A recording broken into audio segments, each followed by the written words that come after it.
Pada kesempatan kali ini di hari Sabtu tanggal 20 Mei 2023. Teman-teman, kita jumpa di webinar dengan judul Jalan Ninja Mengembangkan Bisnis.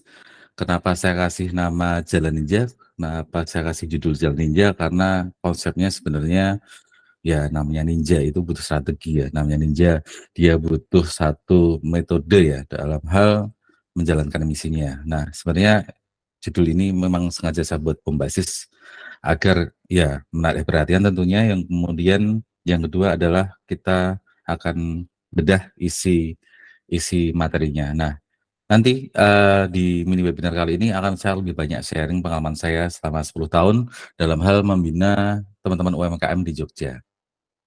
Perkenalkan sebelumnya terlebih dahulu, yaitu ini data saya pribadi. Nama saya Dimas Suragil, pendidikan saya S1 akuntansi, saya menempuh pendidikan profesi akuntansi, kemudian saya juga menempuh brevet AB, dan kemudian saya hari ini juga sebagai trainer dalam hal statement analysis, micro expression, body language, ya ini lebih kepada audit investigasi ya, dan saya sedang berproses untuk ujian sertifikasi konsultan pajak. Pengalaman kerja saya 1 tahun bekerja di kantor akuntan publik di Jakarta, ya kantor akuntan publik yang kecil. Kemudian selanjutnya saya gabung dengan Ernst Young, merupakan Big Four company, Big Four kantor akuntan publik di Jakarta selama 3 tahun. Kemudian setelah itu saya melakukan pendampingan selama 10 tahun di Jogja, dan saat ini saya sebagai content creator di channel Adiatma, sekaligus saya juga pemilik daripada PT Adiatma Sindika Sakti ini yang bergerak dalam bidang akuntansi, pajak, audit, legalitas, dan due diligence. Kemudian saya akan perkenalkan PT saya ini. Jadi PT saya ini sehari-hari membantu teman-teman yang bergerak dalam bidang UMKM untuk berkembang ya dari sisi back office-nya, yaitu ada perpajakan, akuntansi, audit, legalitas, due diligence, investigasi, investasi, bisnis plan, dan segala macamnya ya. Nah, jadi PT Adiatma ini bergerak untuk back office dalam skala kecil ya, UMKM. Nah, materi saya hari ini adalah materi kumpulan daripada pendampingan saya dalam hal perpajakan ya, seluk-beluk atau dinamika perpajakan di industri UMKM seperti apa, kemudian konsultan teman-teman dalam bidang akuntansi seperti apa, ada juga yang sudah melakukan beberapa proses audit. Kemudian saya juga mencoba menerapkan legalitas yang benar ya, walaupun kemudian semua belum sempurna, tetapi minimal arahnya ada. Kemudian jasa Adiatma sendiri yaitu berupa training pendampingan, ada konsultasi, kemudian ada edukasi dalam hal perpajakan, akuntansi, audit legalitas, due diligence, dan bisnis itu sendiri. Kami hari ini PT Adiatma bekerjasama dengan kantor hukum, ya, kantor notaris, kantor akuntan publik, baik untuk general audit maupun audit investigasi. Kemudian ada juga kami bekerjasama di kantor jasa penilai aset, dan kemudian kantor investigasi swasta juga. Jadi untuk melihat background daripada rekanan yang hendak kita join ataupun untuk cek background bagaimana para pemilik ya. Kemudian saya ingin hendak sampaikan bahwa materi pada pagi hari ini sengaja kita recording ya. Saya minta izin dari teman-teman semua, kita recording. Tujuannya nanti untuk bisa saya upload ke YouTube agar secara manfaat bisa lebih luas lagi. Jadi untuk materi-materi mini webinar seperti ini saya upload ke YouTube. Kemudian nanti linknya saya bagikan ke grup Adiatma, grup Adiatma. Kemudian nanti secara reguler saya juga akan membuat mini webinar ya, atau live IG ataupun nanti via Google Meet setiap hari Selasa dan Rabu. Jadi di grup Adiatma itu saya belum bisa membuka ruang untuk diskusi via chat ya. Jadi saya akan lebih banyak nanti diskusinya via live saja, biar pertanyaan teman-teman ini saya bisa lebih paham konteksnya, karena kadang yang namanya teks memiliki keterbatasan sendiri ya. Sehingga saya effort untuk membalas chat satu demi satu ini sengaja saya alihkan ke program mini webinar seperti hari ini. Nah, sebagai disclaimer ya, bahwa materi hari ini 1,5 jam, mungkin nanti bisa sampai 2 jam ketika kita diskusi. Sifatnya preview daripada webinar yang nanti rencananya akan saya selenggarakan yang awalnya di tanggal 3 Juni, nanti saya geser ke tanggal 17 Juni karena ternyata kami sedang ada acara dadakan kemarin di tanggal 3 Juni, nanti kita bikin webinarnya di tanggal 17 Juni. Nah, pada kesempatan kali ini sifatnya preview-preview, ada beberapa bahasan yang sengaja memang juga tidak saya jelaskan lebih detail karena nanti harapannya penjelasan yang detail nanti ada di webinar. Nah, kemudian, disclaimer yang berikutnya adalah, bahwa dalam waktu 1,5 jam ini tidak mungkin semua materi bisa saya sampaikan ya, karena misalnya belajar akuntansi S1 saja itu hampir 4 tahun ya, kemudian brevet AB juga lama, 4 bulan. Ketika kita sekarang komparasi ya ke mahasiswa SAN saja butuh 1 tahun ya. Itu jadi sangat tidak mungkin ketika semua materi saya sampaikan. Nah, yang berikutnya adalah bahwa yang saya sampaikan di mini webinar ini adalah review dari webinar. Webinarnya itu sendiri adalah sebagai wujud pengalaman saya selama 10 tahun ini, jadi lika-liku dinamika teman-teman yang UMKM ini di sektor akuntansi, mereka memiliki kendala seperti apa, legalitas mereka memiliki hambatan seperti apa, akan saya share dalam waktu 6 jam di webinar besok tanggal 17 Juni. Nah, pada kesempatan kali ini sifatnya, eee preview-preview ya, tetapi tidak menutup kemungkinan bagi teman-teman yang hendak bertanya, silahkan nanti teman-teman ketik di kolom komentar, nanti begitu saatnya kita diskusi, nanti akan saya baca, eee, pertanyaannya dan memungkinkan ketika teman-teman nanti open mic. Jadi biar diskusinya lebih detail, lebih dalam ya, monggo nanti teman-teman silahkan ketika sudah saatnya saya buka chat, buat yang saya baca, silakan nanti teman-teman yang bersangkutan untuk open mic. Nah, siapa sih yang cocok untuk mengikuti webinar kali ini atau nanti tanggal 17 Juni, yaitu calon pengusaha ya, dan pengusaha yang sedang mengembangkan bisnisnya. Kenapa calon pengusaha? Biar tahu roadmap roadmap nanti membuat usaha seperti apa, membentuk badan seperti apa, kemudian meramu beberapa aturan main di akte yang seperti apa, jadi tahu medannya dulu. Kemudian, eee, minimal punya pengetahuannya dulu ya, sehingga nanti ketika dalam perjalanan dalam hal membuat bisnis itu tidak bolak-balik switching ya, switching strategi. Termasuk juga di sini market yang cocok atau peserta yang cocok ikut webinar kali ini yaitu pengusaha yang sedang mengembangkan bisnisnya.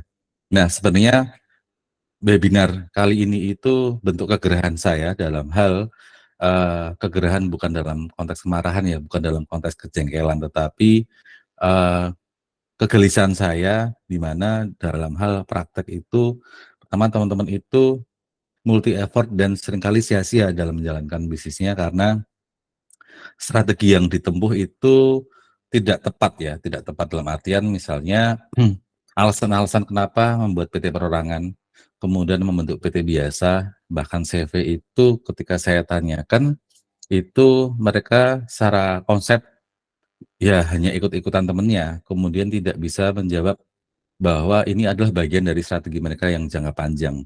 Jadi mereka hanya sekedar membuat badan hukum ataupun badan usaha, ya sudah selesai gitu.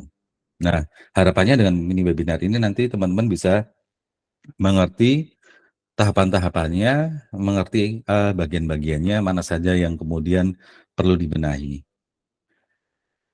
Begitu, sebentar saya exit dulu. Nanti untuk kenyamanan teman-teman nanti ada beberapa kali atau, sifatnya karena secara sinyal juga ketika menggunakan video seperti ini buffering-nya ya, nanti hasil audionya jelek, jadi nanti kamera saya matikan agar kualitas audionya jauh lebih baik.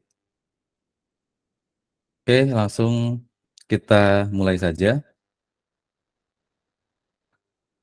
Nah, tadi sudah saya bahas tentang siapa yang cocok untuk mengikuti webinar pada kesempatan kali ini. Nah, termasuk juga kegelisahan saya, sehingga harapannya ketika teman-teman setelah selesai mengikuti webinar kali ini, teman-teman memiliki arah yang tepat, yaitu arah yang tepat itu ukurannya apa? Adalah ukurannya efektif dan efisien. Efektif dalam mencapai tujuan dan efisien dalam hal penghematan sumber daya ekonomi. Nah, bicara bisnis, kalau secara akuntansi, satuan rupiah itu disebut sumber daya ekonomi. Nah, kenapa disebut sumber daya ekonomi? Agar teman-teman ini waspada, teman-teman bijak dalam hal mengelola bagian-bagian yang ada di neraca, misalnya kas, bank, piutang, persediaan. Nah, dalam hal akuntansi memang satuannya rupiah ya, kita tahu rupiah ya, tergantung negara kita di mana ya, bisa dolar, bisa rupiah, tetapi seringkali memaknai rupiah itu beda cerita dengan memaknai penghematan sumber daya ekonomi atau kita sebut satuan sumber daya ekonomi.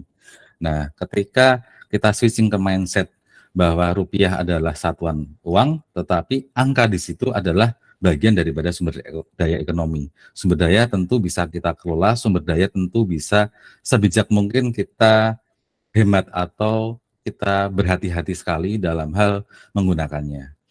Kemudian tujuan yang berikutnya yaitu yang kata orang yang mungkin sangat mulia, yaitu tujuan-tujuan good corporate governance ya, yaitu berupa tata kelola perusahaan yang baik. Nah, seperti di awal yang tadi saya sempat singgung kenapa saya sebut jalan ninja. Nah, ini pengalaman saya. Jadi selama saya 10 tahun di industri UMKM ini dalam hal pendampingan akuntansi, audit, pajak, legalitas, itu maksimal ya dalam klien saya itu hanya 10% ya. Klien itu yang memiliki tata kelola yang baik. Jadi hasilnya ada satu klien saya itu yang kemudian dia berkembang ke bawah ya, misalnya punya anak perusahaan, ada beberapa anak perusahaan di bawahnya dan kemudian juga dia bisa berkembang ke samping ya, ke samping itu membuat PT baru, membuat CV baru, tetapi kemudian yang mencapai hal seperti ini sangat baik. Nah, sebagian besarnya yaitu 90% existing client-nya saya itu ya, itu labanya besar tapi dia tidak memiliki arah ya. Ada lagi yang labanya besar tapi dia juga tidak cerdas secara pajak, jadi malah kecenderungannya mengemplang. Entah itu sektor resto, sektor yang berkaitan dengan PB1 ya atau PPN daerah, misalnya begini, resto misalnya laba bersihnya 20%. Kita tahu bahwa di industri resto itu ada namanya PPN daerah atau PB1 besar 10% ya, yang dipungut dari konsumen. Misalnya harga menunya 100.000, maka konsumen membayarnya 110.000. Nah, 10.000 itu harusnya itu jatahnya PB1, jatahnya eh, kota atau kabupaten. Nah, pembeli resto itu sadar bahwa dalam setiap menu nanti ada pungutan ya, ini namanya pungutan 10% pajak daerah. Tapi yang terjadi adalah kebanyakan ya, mayoritas para pengusaha ini tidak membayarkan 10%-nya ke daerah ya, ke daerah. Yang dibayarkannya pun mungkin itu kecil sekali, sehingga yang performanya sebenarnya industri kuliner itu hanya 20%, dengan cara dia mengemplang ya pajak daerahnya 10% tadi ya, kita bulatkan 10%, sehingga kemudian laba bersihnya seolah-olah menjadi 30%. Padahal enggak, 10%-nya itu adalah duitnya konsumen yang dititipkan ke resto itu untuk dibayarkan dan dilaporkan, distorkan kepada kota atau kabupaten. Nah, kemudian ini menjadi semu ya, kinerja dia semu yang harusnya cuma 20%, tetapi gara-gara dia ngemplang, ini seolah-olah kinerja dia 10 menjadi 30%. Dampak-dampak yang lain pasti ada ya, misalnya kemudian dia bisa membeli mobil mewah, dia bisa membangun rumah yang mewah. Nah, itu adalah dampak-dampak yang sebenarnya juga kurang bijak, karena pada akhirnya ketika diaudit oleh PB1, oleh pajak daerah, seringkali kemudian terjadi perlawanan ya, perlawanan atas nama identitas bahwa dia sudah bayar pajaknya, tetapi apakah pajak yang dilaporkan itu sesuai dengan offset apa tidak, ya mereka tidak urusan, tapi ya itulah dinamika di masyarakat. Nah, harapan saya adalah ketika di konteksnya seperti ini, itu teman-teman mawas diri, sadar diri bahwa sebenarnya dari kinerja usaha resto ini hanya 20%, 30% itu karena dia mengemplang saja. Jadi itu dinamika yang terjadi di industri saya juga. Kemudian yang berikutnya yaitu memiliki direksi dan komisaris tapi tidak memiliki pengetahuan. Banyak yang kemudian titipan ya, titipan namanya, misalnya saya punya sepupu saya udah punya pekerjaan, tetapi karena saya bikin PT atau CV, saya yang namanya PT atau CV ya, itu minimal 2 orang pendiri, maka sepupu saya ajak, dia diem doang di perusahaan, dia sebagai komisaris, ya dia hanya sebagai partner partner semu saya saja. Nah, ini banyak yang terjadi. Tetapi seringkali ini menimbulkan efek bahaya. Bahaya kenapa? Yang pertama adalah misalnya saya dan sepupu saya membuat PT dengan modal 1 miliar ya. Saya 500, sepupu saya tertulis di akte 500 juta juga. Nah, bahayanya apa? Yang pertama adalah ketika oleh kantor pajak dicek di SPT sepupu saya ini misalnya, dicek di SPT pribadinya ternyata dia tidak memiliki SPT dengan harta 500 juta. Nah, ini masalah. Masalah ketika nanti dia diperiksa. Dia harus membayar pokok ya, pokok pajak dari 500 ini. Sebagai contoh kalau angkanya sama-sama 500, kemarin saya ada klien, dia di SPT pribadinya itu tidak memiliki modal, ya, modal yang beneran 500 juta, tetapi dia bikin PT dengan modal 500 juta, sehingga pokok bunga dan dendanya itu hampir 325 juta yang dia harus bayar. Ini akibat akibat dia tidak tahu bahwa ternyata PT itu ngeling dengan SPT pribadi. Nah, ini yang bahaya, yang pertama. Bahaya yang kedua adalah, misalnya dalam PT tersebut, saya tiap tahun ngambil yang namanya dividen. Ya, saya misalnya laba bersih tahun 2022, misalnya 200 juta, laba bersihnya 200 juta. Nah, kemudian dividen itu saya ambil 200 juta.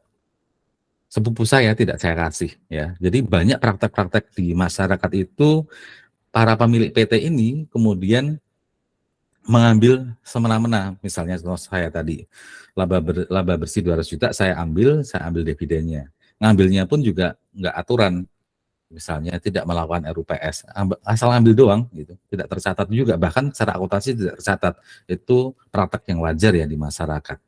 Jadi ngambil secara secara asal ya, tidak dicatat, tidak dilakukan RUPS, yang berikutnya kemudian sepupu saya ini juga tidak saya bagi. Nah, bahayanya apa? Nah, bahayanya adalah ketika kemudian ternyata sepupu saya tahu perkara hukum, tahu masalah hukum. Apa yang dia lakukan? Dia bisa melakukan tuntutan. Nah, karena secara hukum, apa yang saya lakukan, yang tadi pertama adalah saya asal ngambil, tadi 200 juta saya ambil, dengan cara tidak melakukan RUPS, kemudian kolega saya dalam hal ini sepupu saya juga pemilik perusahaan ini yang diakte ya, secara akte dia memiliki perusahaan juga, dia memiliki 50% saham atau 500 juta. Ini adalah kategori melawan hukum ya. Jadi di masyarakat kita ini banyak para pemilik PT yang melakukan seperti itu ya. Banyak sekali. Kalau saya hitung-hitung, ya nggak ada 10% yang benar-benar menjalankan RUPS ya, kemudian mencatatkan pengambilan dividen itu, kemudian pemilik bisnis, pemilik usaha yang lain, koleganya itu juga tidak dikasih dividen. Nah, ini bahaya. Jadi ini bisa menjadi tuntutan hukum. Dalam hal ini, contoh misalnya tadi ya, yang dilakukan sepupu saya, dia melakukan class action, melakukan tuntutan hukum, ya yang salah saya ya di depan hukum itu. Karena apa? Karena ketika membuat akte PT ini, kita nyata-nyata bertransaksi dengan negara. Negara dengan seluruh sarana, seluruh elemen-elemennya dari kementerian dan secara aspek hukum ya. Ketika membuat PT itu kita beritikat yang pertama, kemudian bekerja sama dengan negara-negara menjadi satu saksi, negara menjadi satu partner kita dalam hal kita menjadikan PT ini ya sebagai subjek hukum yang terpisah. Ini perbuatan melawan hukum ketika cara-cara seperti ini. Harapan saya dengan webinar kali ini, pengetahuan teman-teman ini menjadi berubah ya, menjadi berubah. Janganlah ketika memiliki PT, janganlah berbuat seperti itu. Janganlah asal ambil laba, janganlah asal asal ambil laba tapi tidak memperhatikan aturan-aturan dan kepentingan pemilik PT yang lain. Ya. Ada juga kasus yaitu ya ini tadi ya laba diambil terus-terusan untuk kebutuhan pribadi dan keluarga ya, yang kemudian tidak dilegalkan. Kemudian ada lagi tipe yang kemudian klien saya atau di luar sana itu berbentuk CV ya, karena usaha keluarga, ya ribut terus soal pembagian laba ya, yang kemudian tidak terkonfir secara perjanjian. Nah, ini yang saya bahas tadi ya, PT pinjam nama karyawan atau kolega ya, kemudian dia curangi secara hukum, mengambil dividen tanpa melalui RUPS, ambil dividen tidak memperhatikan kecukupan laba, padahal nanti di akte itu ada aturan main, berapakah dividen yang boleh diambil, berapa persenkah dividen yang bisa diambil dari yang namanya laba ditahan, ya, tidak boleh sembarangan. Kemudian ada juga banyak kasus direksi dan komisaris ini tidak paham atas pembaharuan kepengurusan ya tiap 5 tahun sekali. Jadi, banyak yang kemudian terkena sanksi hukum, jadi sudah expired dia tidak tidak ada pembaharuan kepengurusan ya, ini jadi masalah tersendiri. Nah, kita akan kembalikan kepada mindset bisnis ya, mindset bisnis kita dalam hal kita ini sebenarnya membuat bisnis. Membuat bisnis itu tujuannya apa sih? Ini kadang juga lupa ya yang, sepengalaman saya. Jadi mari kita berangkat ya dari unsur ekonomi ya, kalau kemudian unsur, non ekonomi di luar sana banyak ya, teman-teman bikin usaha untuk membantu sesama, untuk membantu yang lain-lain banyaklah, tapi kita kembali ke faktor ekonomi atau kita sebut egonomik gitu kan.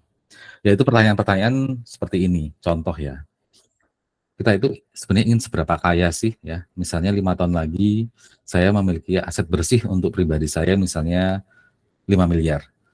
10 tahun lagi saya ingin memiliki aset bersih dari usaha saya itu 10 miliar, atau 20 tahun lagi saya ingin memiliki aset bersisa 20 miliar. Ya, jadi kita menetapkan angka atau target ingin seberapa kaya kita, karena itu nanti yang akan menentukan effort kita berikutnya untuk kemudian kita menjadi terarah ya, tidak kalang kabut dalam hal kita mencapai tujuan kita. Misalnya tadi 10 tahun lagi saya ingin aset pribadi saya dari hasil usaha ini 10 miliar.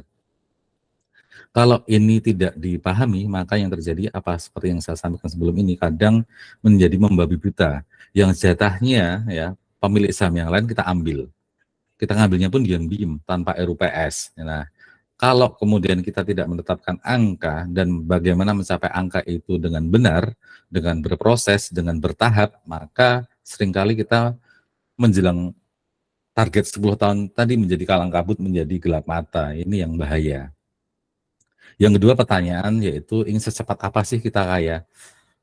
Dan yang ketiga yaitu ingin seberapa lama kaya. Nah, pertanyaan ingin seberapa cepat kaya, secepat apa kita kaya, dan ingin seberapa lama kita kaya, ini yang nanti akan melahirkan strategi memilih bentuk usaha yang tepat atau bentuk badan yang tepat ya. Sama halnya ketika kita ingin ke Jakarta lewat tol, kita cukuplah mungkin mobil sedan ya, tetapi akan berbeda pilihannya ketika kita ingin ke Gunung Merapi ya, kita ingin off-road di sana misalnya, kita ingin bermain off-road di sana, tentu kendaraan sedan tidak cocok. Nah, sama halnya dalam hal bisnis. Tentu pertimbangan kita memilih orang pribadi, memilih CV, memilih PT perorangan, memilih PT biasa, atau bahkan nanti mimpinya ya ingin memiliki PT terbuka. Nah, ini tergantung kondisi, tergantung pencapaian yang ingin kita dapatkan ya. Ini akan berhubungan langsung dengan pertanyaan di awal ini tadi, ingin seberapa kaya kita, ingin secepat apa kita kaya, dan ingin seberapa lama kita. Nah, masuk kepada analogi yang tergantung kendaraan tadi. Jadi kita harus mencari ini badan yang bisa mengamankan proteksi harta pemilik usaha. Ini penting karena ketika dalam perjalanannya harta kita tidak terproteksi, maka ketika kita memiliki kasus perdata misalnya ya, perdata, maka ya harta yang sudah kita kumpulkan juga akhirnya bisa hilang. Begitu juga dengan hal konsepnya pidana pajak ya, pidana pajak atau pidana umum kalau kita memang melakukan pidana umum ya. Ini bahaya. Jadi kira-kira badan apa sih yang bisa mengamankan proteksi harta pemilik usaha ini? Kemudian badan yang bisa menampung investor tuh yang cocok yang seperti apa? Mungkin enggak orang pribadi ya. Mungkin enggak CV, bisa ini menampung investor. Kemudian konsep berikutnya yaitu kita haruslah memilih badan yang bisa terus berkembang. Kalau bisa nanti multi usaha dalam artian kemudian bisa memiliki induk dan anak holding company yang memiliki anak perusahaan yang banyak, memiliki cabang gitu. Nah, ini bentuk yang cocok yang seperti apa. Kemudian kita juga harus cermat juga dalam memilih badan yang kemudian bisa dikelola secara profesional. Artinya apa? Ada tahapan-tahapan RUPS, rapat umum pemegang saham. Dalam RUPS itu yang dibahas apa saja, tentang strategi, tentang pencapaian, tentang kemudian pengambilan macam-macam dari laba ditahan, memanage laba ditahan, kemudian mengambil dividen, dividennya ini akan dipakai untuk apa? Ini adalah cara-cara profesional ya. Yang berikutnya yaitu dewan direksi dan dewan komisaris. Nah, seperti contoh di awal tadi banyak di komunitas saya, di circle saya ini yang kemudian dewan direksinya ya dewan direksian, dewan komisarisnya komisarisan. Jadi mereka hanya titip nama tanpa ada kinerja ya, tanpa ada kinerja. Nah, yang kita tahu bahwa yang namanya organisasi bisnis, entah itu PT atau CV, atau dalam hal ini kita fokus ke PT ya, bahwa ada namanya tata kelola organisasi. Tata kelola itu dibagi menjadi dua, yaitu tata kelola pelaksanaan, namanya Dewan Direksi, dan kemudian ada lagi tata kelola pengawasan. Ini yang namanya komisaris. Nah, contoh dalam hal ini bentuk-bentuk pengawasannya Dewan Komisaris seperti apa? Misalnya dalam hal tugas dan haknya komisaris ini untuk memanggil auditor independen untuk diaudit. Nah, auditor independen ini sebenarnya tujuannya untuk ngapain sih ya? Jadi itu auditor ini tujuannya adalah untuk melihat, untuk menguji, untuk kemudian membuktikan bahwa yang namanya laporan keuangan ya, kita tahu laporan keuangan itu diproduksi oleh manajemen. Laporan keuangan itu diproduksi oleh manajemen, dalam hal ini adalah satuan daripada Dewan Direksi. Dewan Direksi sebagai pelaksana organisasi dan komisaris sebagai pengawas. Nah, pengawas ini memiliki kewenangan untuk memanggil auditor untuk mengaudit si Dewan Direksi dan manajemen ini. Apakah benar laporan yang keuangan yang dibuat itu benar-benar murni ya sudah menggunakan PSAK atau menggunakan pedoman standar akuntansi keuangan apa belum? Angka-angka yang disajikan ini seperti apa? Apakah banyak gelembung angka? Apakah banyak hal transaksinya tidak wajar hanya demi mencapai tujuan yaitu Dewan Direksi dianggap mampu, dianggap cakap atau seperti apa? Nah, ini perlu yang namanya audit. Jadi audit ini adalah kontekstualnya untuk menguji laporan keuangan yang disusun dan disampaikan oleh Dewan Direksi atas kinerja mereka. Yang berikutnya yaitu kita juga mesti concern ya dengan badan yang bisa melakukan investasi ini yang seperti apa sih ya, yang badan yang kemudian bisa membeli perusahaan yang lain ini yang seperti apa. Nah, kira-kira begitu mindset bisnis yang ingin saya sampaikan, yang harapannya ini menjadi pondasi kita dalam hal kita menjalani bisnis, kita mengembangkan bisnis ataupun kita mengevaluasi berangkat dari kita ingin seberapa kaya, kita ingin secepat apa menjadi kaya, dan kita ingin seberapa lama menjadi kaya. Ini nanti semua strategi-strategi kita akan berujung pada 3 pertanyaan ini. Ya, jadi kita dudukan permasalahan ini pada konteks ekonomi. Kita mau sebut kita serakah atau apa ya, apapun itu terserah gitu kan. Tetapi yang penting dengan 3 pertanyaan ini hendaknya kita bisa mengatur tempo bagaimana kita menjalankan organisasi, ataupun kalau di teman-teman yang suka berlari namanya pace. Kita itu ingin berlari dengan pace berapa sih? Pace 5, pace 6, pace 7 atau pace 8. Itu akan menentukan kecepatan kita berlari, menentukan irama jantung kita ya, jantung kita kalau kita berlari tentu organ yang sangat vital yaitu jantung. Pace-nya terlalu cepat juga berbahaya buat jantung kita. Sama halnya dengan menjalankan organisasi ini juga kita harus ngatur temponya. Ngatur tempo itu waktu berkaitan dengan permodalan dan lain sebagainya. Sebentar saya matikan mic bentar.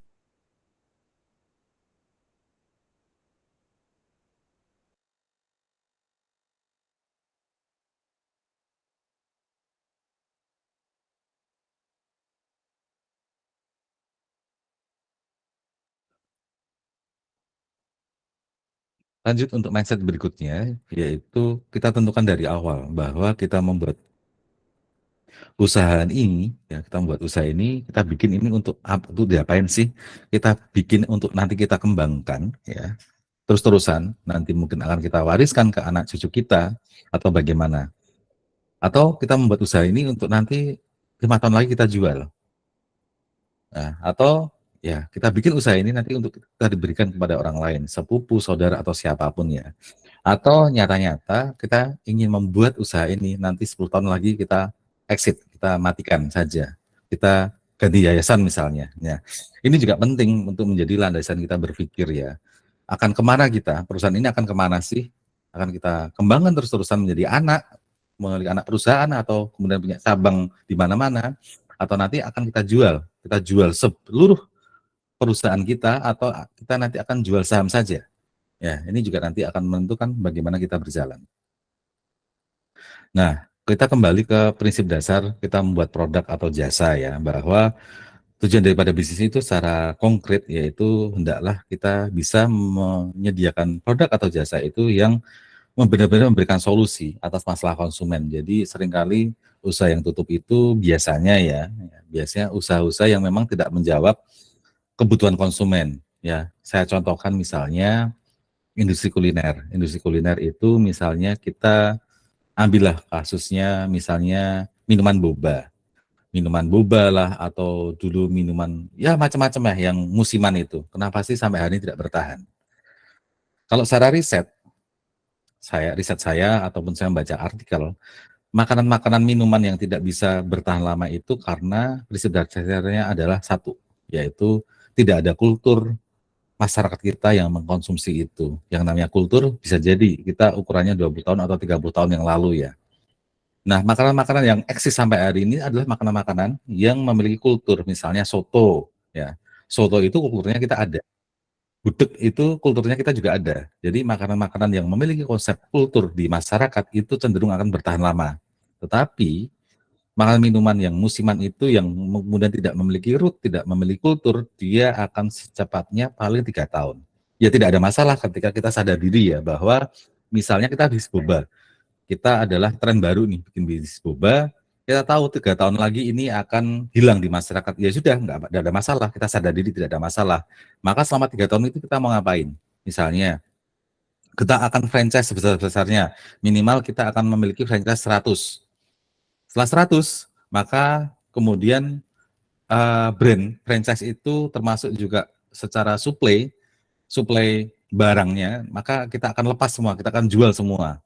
Nanti 3 tahun berikutnya kita akan membuat tren baru.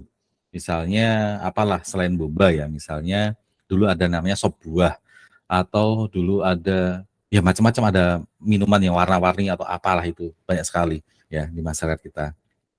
Nah, ketika bisnis tersebut tidak memberikan solusi atau sifatnya hanya tren, maka dia tidak akan bertahan lama. Kemudian alasan berikutnya ketika bisnis ini bisa berkembang yaitu ketika kita bisa menghasilkan barang atau jasa itu memiliki nilai tambah agar apa? Tujuannya mampu bersaing ya dengan yang sudah eksis. Ada lagi karakter bisnis yang kemudian dia sifatnya memindah atau mengelola resiko. Jadi kita tahu kenapa misalnya pabrikan besar itu dia konsumennya adalah distributor, tidak end retail. Karena dengan distributor, maka distributor itu sanggup membeli dalam kuantitas yang sangat besar, ya. Tujuannya apa? Misalnya sebuah pabrik tekstil misalnya, dia memiliki bahan baku mentah, maka setiap pihak yang membeli, misalnya dia harus membeli minimal 10 ton. Kenapa? Agar si pabrik tadi, dia tidak memiliki idle capacity atau kapasitas menganggur dalam hal mesin. Yang kedua, tidak ada kapasitas menganggur di sisi karyawan atau SDM atau buruhnya, buruh pabriknya. Dia jarang namanya pabrikan itu melayani retail, enggak. Itu nanti sudah bagian terpisah ya. Sehingga apa harapannya ketika distributor mampu ya membeli langsung 10 ton, maka syaratnya adalah juga tunai ya, membelinya tunai. Tidak boleh membelinya kemudian tempo yang sangat lama. Nah, hal ini berkaitan dengan memindahkan risiko. Sama juga, distributor pun juga akan sama. Dia akan misalnya konsumennya adalah konsumen misalnya toko ya, dia tidak end user tapi misalnya toko-toko besar. Toko-toko besar misalnya kalau membeli dari distributor dengan harga yang murah, maka minimal misalnya membelinya dalam kuantiti 2 ton ya. Jadi selalu ada di distribution channel itu yang namanya konsep-konsep memindahkan atau mengelola risiko. Nah, begitu juga dalam hal keuangan ya. Dalam hal keuangan, kita tahu misalnya gini, saya punya project dengan swasta, misalnya saya hendak mengerjakan bangunan ya, nilai kontraknya misalnya 1 miliar. Maka saya akan minta DP, misalnya kita bagi menjadi 3 term ya, 3 term misalnya, yang pertama adalah DP 50% ya, ketika sedang memulai mengerjakan bayar 50%, kemudian di tengah-tengah kita minta pembayaran yang kedua, yaitu 30%. Kemudian pembayaran yang ketiga yaitu sisanya 20%. Nah, kita nggak tahu nih ya, sisanya yang tahap 3 ini bisa dibayar full apa enggak nanti oleh klien kita ya. Apa caranya? Yaitu yang term yang ketiga yang 20% ini kita bisa asuransikan loh. kita bisa asuransikan gagal bayar, namanya asuransi gagal bayar. Nah, dari 20% ini, misalnya anggaplah nilai kontraknya tadi 1 miliar. Jadi dibagi menjadi 500 juta, 300 juta, yang 200 juta. Nah, 200 juta kita jaminkan ke asuransi. Nah, dari 200 juta ini, kadang yang cair dari asuransi itu tidak 100%. Nanti yang ditanggung oleh asuransi, ketika kemudian terjadi gagal bayar, maka asuransi hanya menanggung misalnya 80%. Lumayan 80% dari 200 juta, yaitu 160 juta. Kenapa? Daripada kita kehilangan 200 juta, mending kita kehilangannya hanya 200 kurangi 160 juta, yaitu 40 juta saja. Nah, ini prinsip-prinsip mengelola risiko yang penting untuk kita. Selain juga atas barang, kita juga bisa loh mengelola risiko atas tagihan kita yang berpotensi gagal bayar. Nah, di kondisi tertentu, ya, dalam skala tertentu, owner ini nanti ketika dia sudah memiliki produk atau jasa yang bagus, harga yang bagus, market yang bagus, si pengusaha ini tentu akan berpindah ke kuadran yang dulunya ngurusi barang atau jasa, riset dan segala macam, dia kemudian harus berpindah secara skill ke sektor kuadran keuangan, ya, tidak lagi di produk atau jasa. Nah, di awal saya tadi sudah cerita tentang bentuk-bentuk usaha yang tepat, apakah orang pribadi, apakah CV, PT perorangan, ya, hari ini ada PT perorangan, kemudian ada PT biasa, atau nanti mimpinya sampai dia memiliki PT terbuka. Nah, pendekatan bisnis, ya, pendekatan mindset bisnis yang harus kita jalankan atau kita letakkan di awal ketika kita membuat usaha ini apa, yaitu prinsip keamanan, ya, pendekatannya aman, aman secara perdata, ya. Lebih bagus lagi jika kemudian aman secara pidana. Nah, bisnis yang baik itu bisnis yang aman, ya, aman dari kedua hal ini, perdata dan pidana. Yang kedua yaitu bisnisnya juga harus untung. Jadi bicara untung nanti ukurannya apa? Secara akuntansi ada namanya EBIT, earning before interest and tax. Ada nanti EBITDA, dan nanti ada juga EBITDA itu earning before interest, tax, depreciation dan amortisasi, ya. Kemudian ada lagi ukurannya untung itu yaitu EAT atau earning after tax, yaitu laba bersih setelah pajak. Jadi bisnis itu yang baik adalah bisnis yang aman dan untung, ya. Dua hal itu yang kita pegang yang utama. Buat apa bisnis aman tapi tidak untung? Atau buat apa bisnis untung tapi tidak aman? Itu yang harus menjadi dasar kita berpikir juga. Nah, yang ketiga yaitu sebisa mungkin hemat pajak, tetapi saya harus konservatif dalam hal melihat hemat pajak ini. Karena seringkali hemat pajak ini kemudian dipahami membayar pajak sekecil mungkin. Kadang sekecil mungkin ini, para pengusaha ini abai atau bahkan cenderung kemudian menerjang aturan-aturan yang sudah ada. Bahasa kasarnya ngemplang secara pajak. Yang awalnya rencananya hemat menjadi berbeda tujuan, akhirnya dia ngemplang, ya. Ngemplang ini kalau dalam studi saya, dalam riset saya sendiri, tadi selalu berkisar pengusaha yang tertib membayar pajak itu hanya 10%. 90% kolega saya itu tidak tertib. Artinya apa? Bahwa pengetahuan perpajakan ini harusnya dipahami, dimiliki oleh ownernya dulu. Nah, yang terjadi adalah, ya, yang saya alami adalah yang paham pajak ini karyawannya. Ya, misalnya manajer keuangannya dan si accounting paham pajak.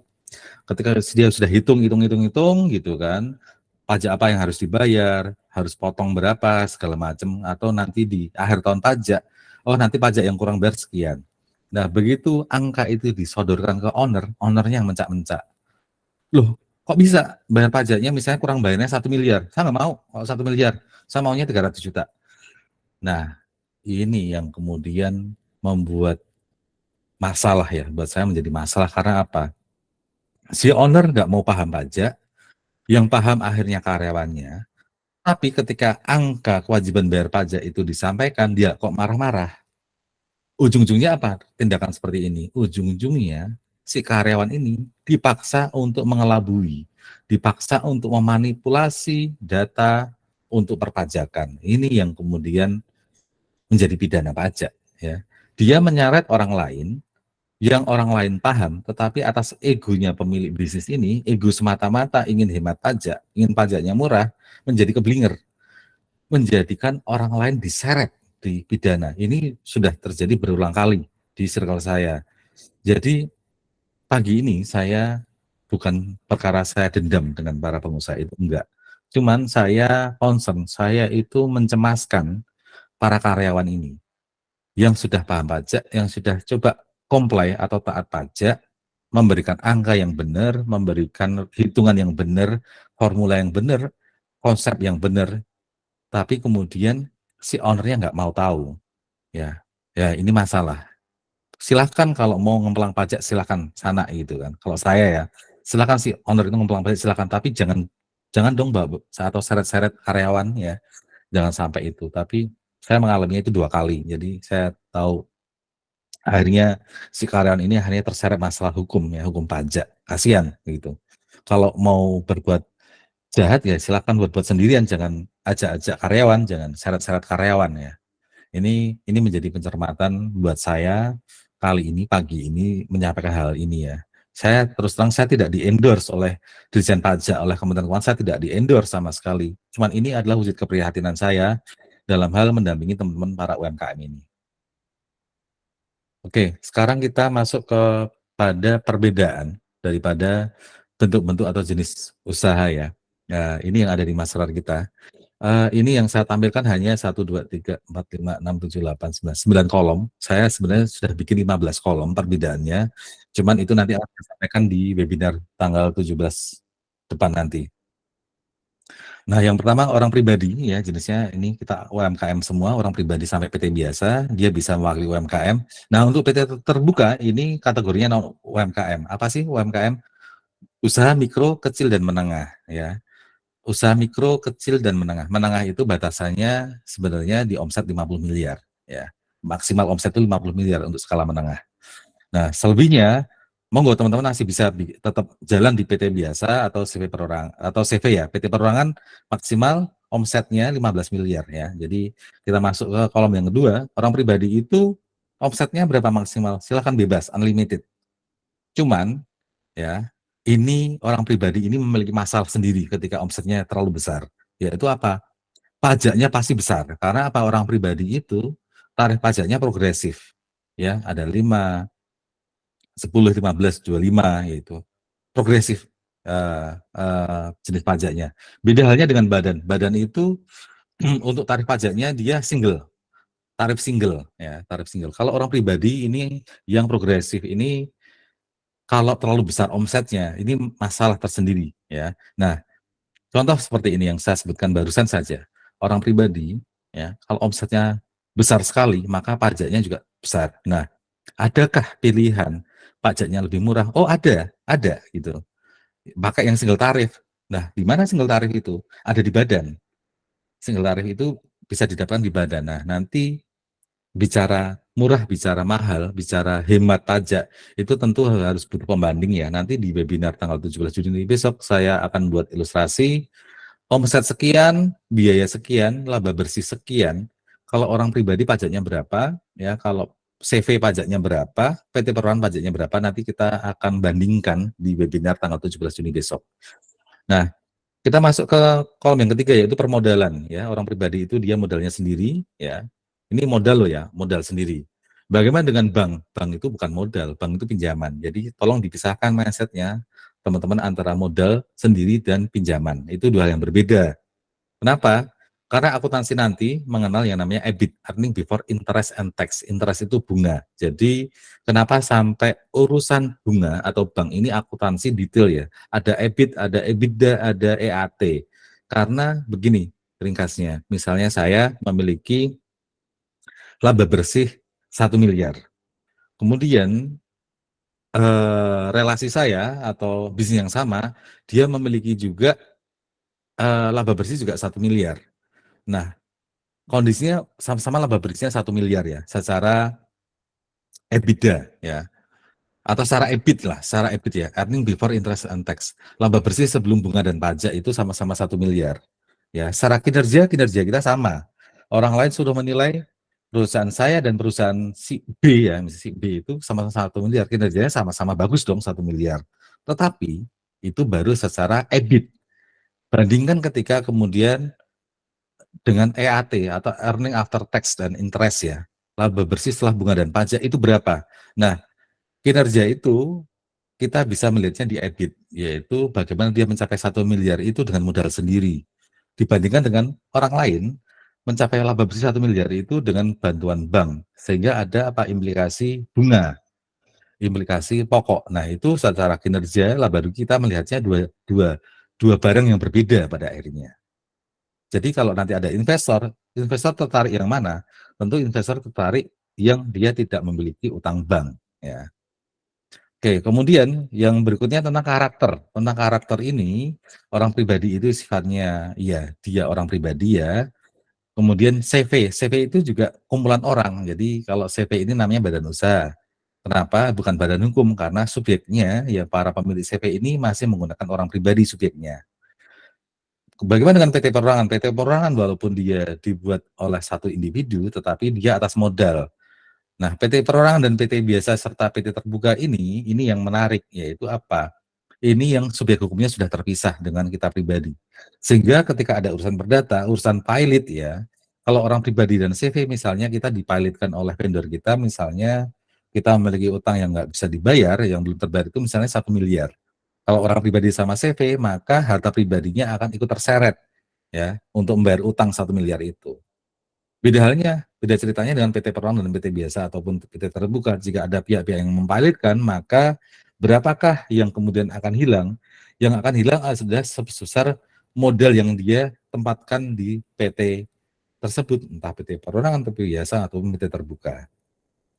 Nah, bagaimana perbedaan dengan aspek keuntungan? Yang namanya orang pribadi, maka ya laba-labanya dinikmati sendirian, ya nggak perlu share dengan pihak lain gitu. Kalau CV ya karena minimal CV itu adalah kumpulan dua orang, ya kumpulan dua orang bukan kumpulan modal ya CV itu, maka ya modal keuntungannya bisa dinikmati bersama. Nah, PT Perorangan secara keuntungan dia bisa dinikmati sendiri. PT Biasa dia nanti dinikmati bersama-sama oleh para pemilik saham yang lain. Begitu juga dengan PT Terbuka. Nah, resiko perdatanya seperti apa? Kalau orang pribadi, maka dia resiko perdatanya dia sendirian, dia akan kena karena subyek hukumnya masih melekat di dia sendiri. CV juga sama, karena CV tadi adalah dia kumpulan minimal 2 orang, maka resiko perdatanya masih melekat di 2 orang tersebut. Nah, PT Perorangan dia sudah terpisah resiko perdatanya. PT Biasa juga sama, PT Terbuka juga sama. Nah, apakah orang pribadi CV PT Perorangan, PT Biasa, dan PT Terbuka boleh menjadi PKP? Boleh-boleh saja, boleh menjadi PKP.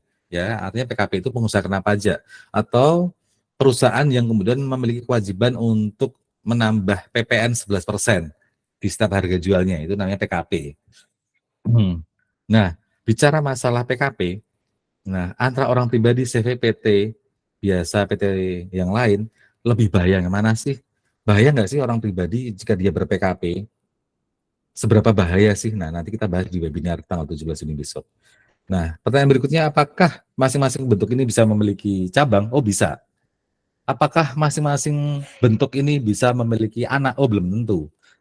Anak apa? Anak perusahaan ya maksudnya ya. Jadi holding company gitu. Punya anak perusahaan, induk dan anak itu apakah bisa? Oh, tidak semuanya bisa. Nah, kategori apa yang bisa gitu kan, itu nanti kita bahas di webinar, termasuk juga pertanyaan-pertanyaan mana sih yang cocok untuk badan usaha atau badan hukum yang cocok untuk investasi dan untuk konsumsi kita sehari-hari.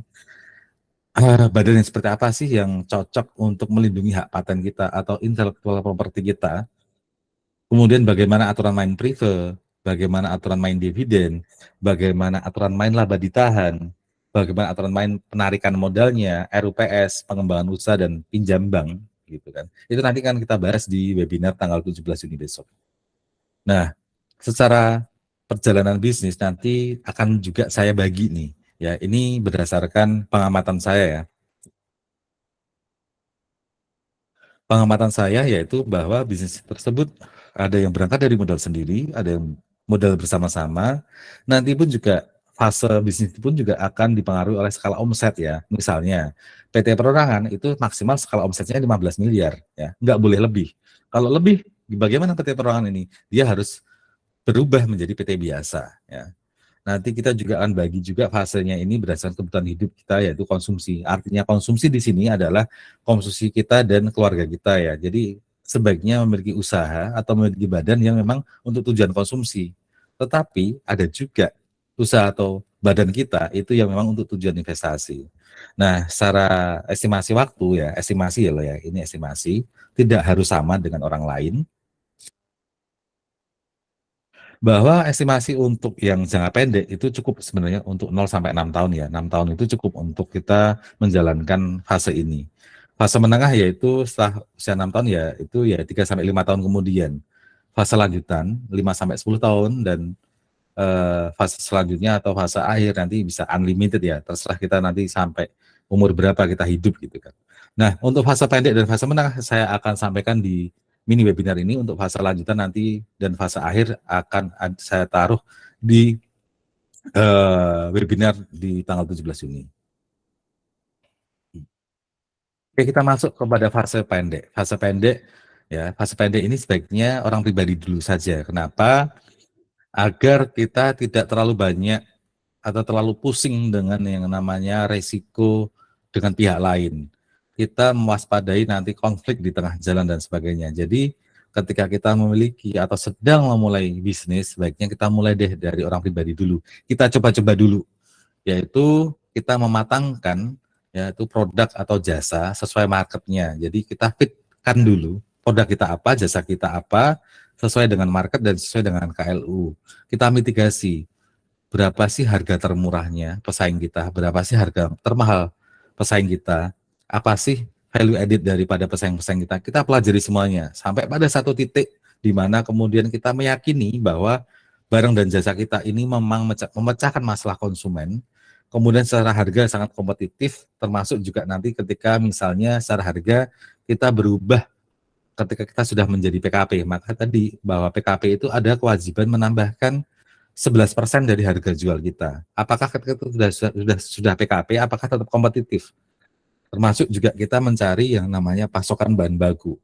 Kita harus meyakini bahwa bahan baku kita ini akan ada terus-terusan. Sebagai contoh, dulu saya itu pernah bisnis gudeg manggar. Gudeg manggar itu gudeg yang berasal dari bunga pohon kelapa. Ya, saya tinggal di Jogja. Pada waktu itu secara produk oke, saya testing food kemana-mana, responnya bagus. Harga jualnya juga bagus. Nah, pada waktu itu yang saya tidak terantisipasi oleh saya adalah suplai manggarnya. Kita tahu bahwa orang nebang pohon kelapa itu juga enggak setiap hari gitu kan. Orang nebang pohon kelapa itu ketika insidental misalnya memang sudah rapuh atau memang kita hendak membuat rumah sehingga harus buka lahan. Maka dari situ pohon kelapanya baru ditebang, bunga atau cikal bakal kelapa itu atau bunganya itu yang akan dijual. Nah, ternyata saya memiliki bottleneck di bagian suplai. Saya sudah cari kemana-mana dari pasar Bantul, pasar di kota ya, di kota. Saya sampai kemana-mana itu ternyata suplai bahan bakunya yang bermasalah, tidak bisa konsisten. Contoh misalnya, dari setiap 1 kilogram manggar itu, harapan saya mendapatkan 80%-nya bagus ya, 20%-nya harusnya nggak apa-apa. Nah, saya cari-cari ternyata banyak yang bisa menyediakan dari 1 kilo itu yang bagus, kualitasnya hanya 30%, 40%. Nah, itu otomatis akan membuat harga produksinya akan naik berkali lipat. Nah, ini yang kemudian akhirnya saya mau nggak mau harus adjust harga jual saya. Nah, terlalu banyak adjust harga jual itu juga membuat kita akan ditinggalkan oleh konsumen kita ya. Nah, ini contoh tadi bagaimana ketika orang pribadi ini di fase pendek, fase awal, dia benar-benar harus sudah matang secara produk, jasa, market, dan harga sampai di tahap kompetisi ketika harus memungut PPN.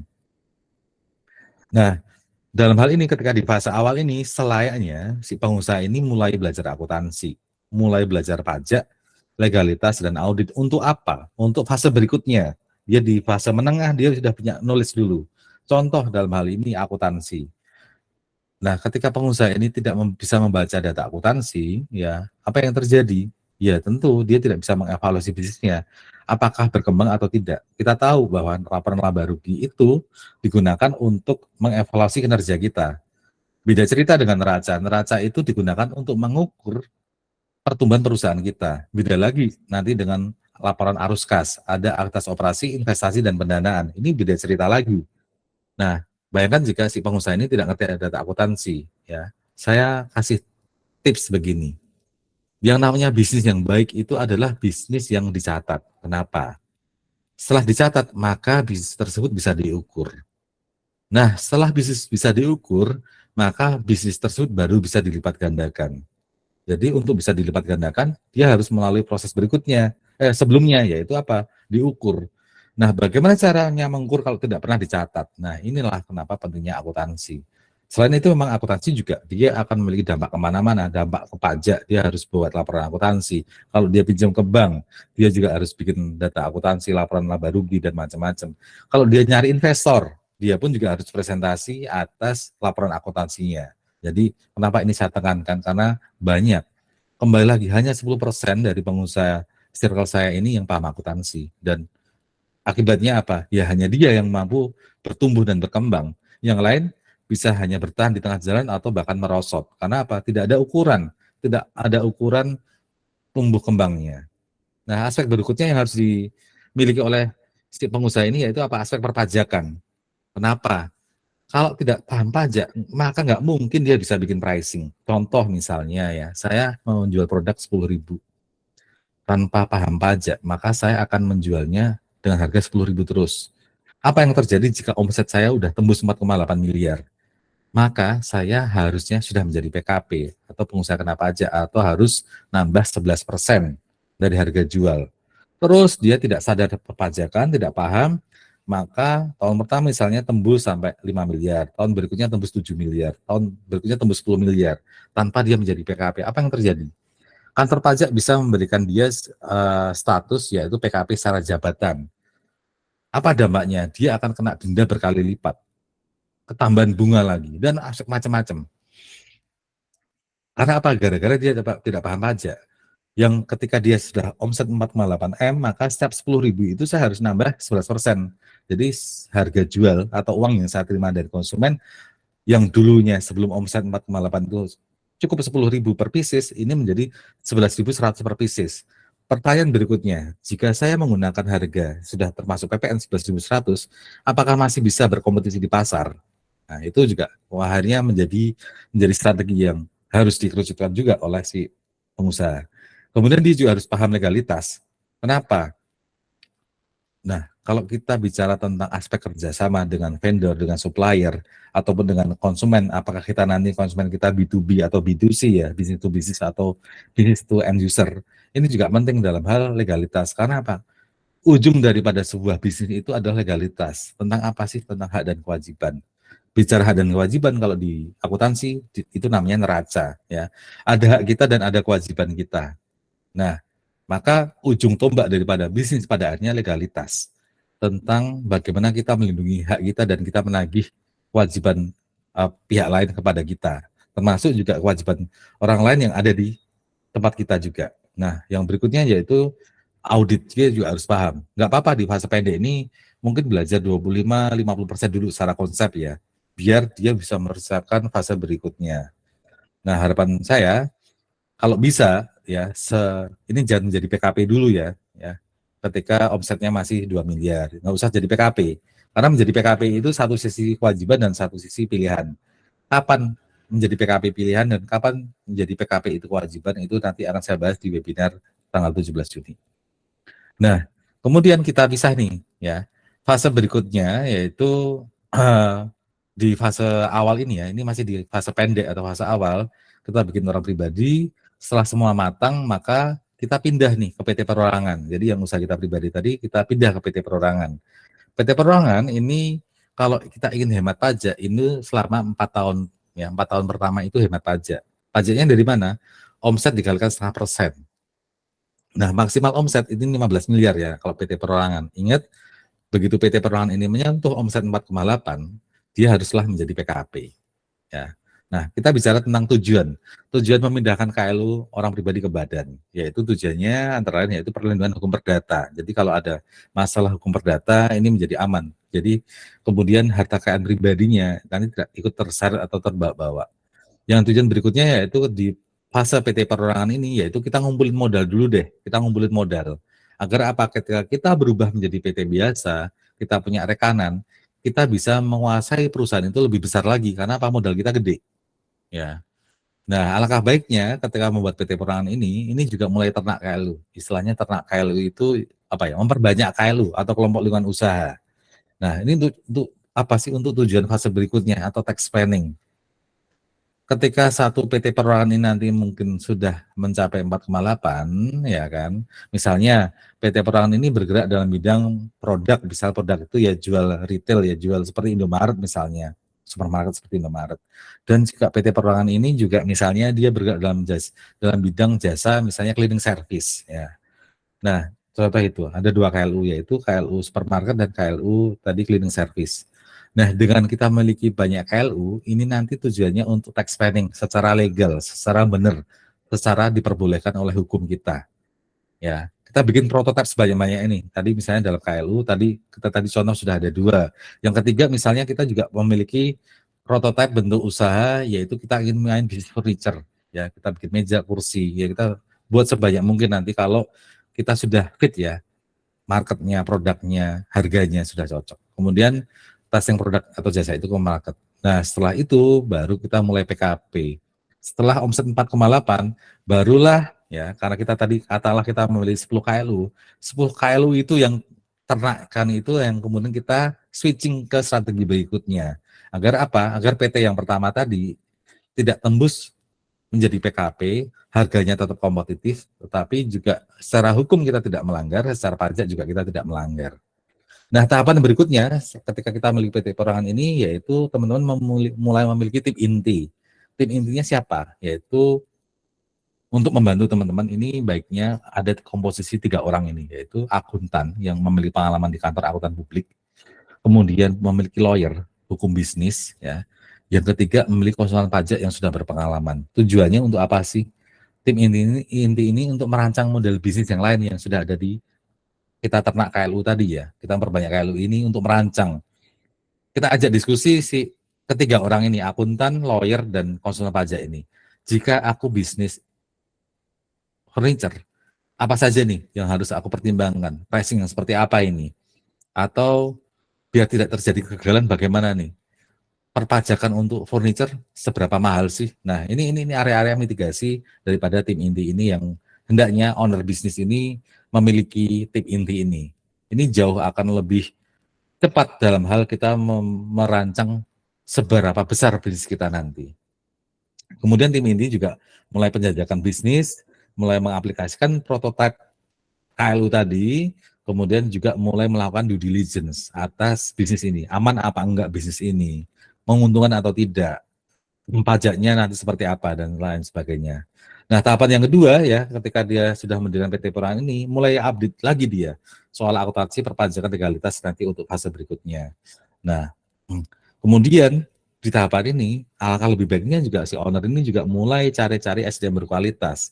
Kira-kira kalau nanti aku bikin PT biasa ya, ketika PT Perorangan ini sudah tembus di atas 15 miliar, maka perusahaan ini akan berubah menjadi PT biasa.